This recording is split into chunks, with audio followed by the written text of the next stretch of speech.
Welcome to Matazone HD Sportsnet, presented by the JMU Alumni Association. We're joined by women's soccer head coach Dave Lombardo for the weekly coaches show. Coach, thanks for joining us. Thanks for having me. So this past weekend we only had one game. It was nice. Defeated Towson 2-1 in the CAA home opener. Talk about that game.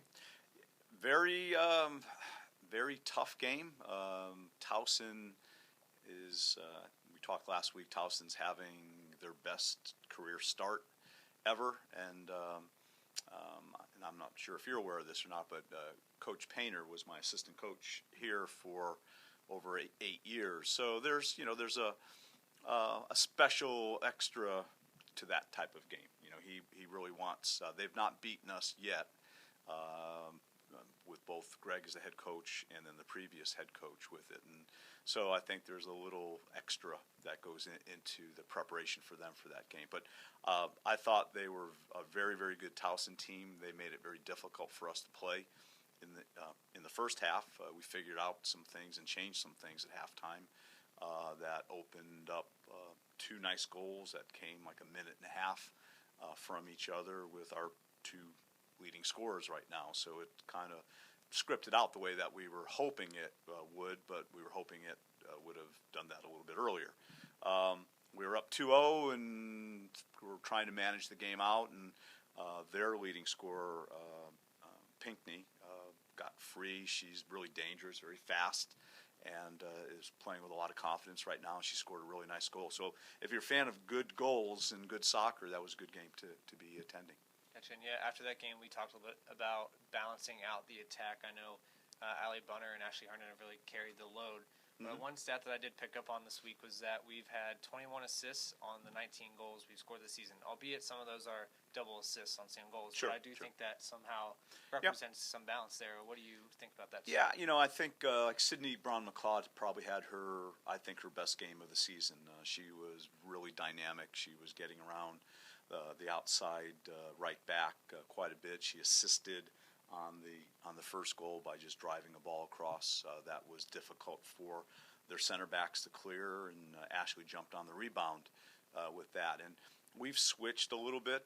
We're a system of play. We're playing something different than we played at the beginning of the year, and that will, I think, put more emphasis and pressure on our outside wing players to be productive. And I thought both Sydney, Alex McGill got her first start as a forward. She had started a little bit earlier this year as a freshman back, but she got her first start as a forward, and she was very effective going down the right side and getting services and entry balls that put us in dangerous situations.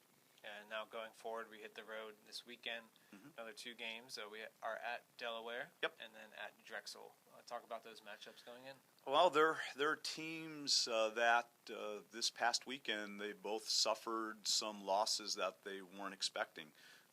Delaware lost to Elon in the first game, and I don't think they were expecting that to happen. And then they tied I think a very legit UNC Wilmington team at Wilmington, which is no easy feat. They're a team that's always hard to play there. So they've been kind of up and down this season. They've had some really strong results, and then they've had some disappointing results for them. So, Drexel, I think, lost 2 this weekend. So both teams are going to be, even though it's only the second weekend of the season, they're going to be somewhat desperate for a result. And our kids have to be understanding of that and be prepared for that. If we can grab 6 points this weekend, that puts us in, I think, a very, very good place as we set up the last 3 weekends of conference play. So Delaware's always a competitive game. We lost 1-0 to them last year in a game that probably neither one of us would have bragged about in terms of quality of soccer, but they got the result, and I think they'll be ready to play against us. Drexel has just been traditionally a tough place for us to play. They're on field turf. They play a lot of Philly and Jersey area girls that are very heavy on the athletic dimension and a little bit on the physical part of the game is part of what they do a lot, and that's given us some trouble. So I don't see either one of those as a walk in the park. Gotcha. Well, the Dukes currently sit at 7-4 on the season, 1-0 in the CAA, and they'll look to improve on that on the road this weekend. Coach, good luck. Thank you, Nate.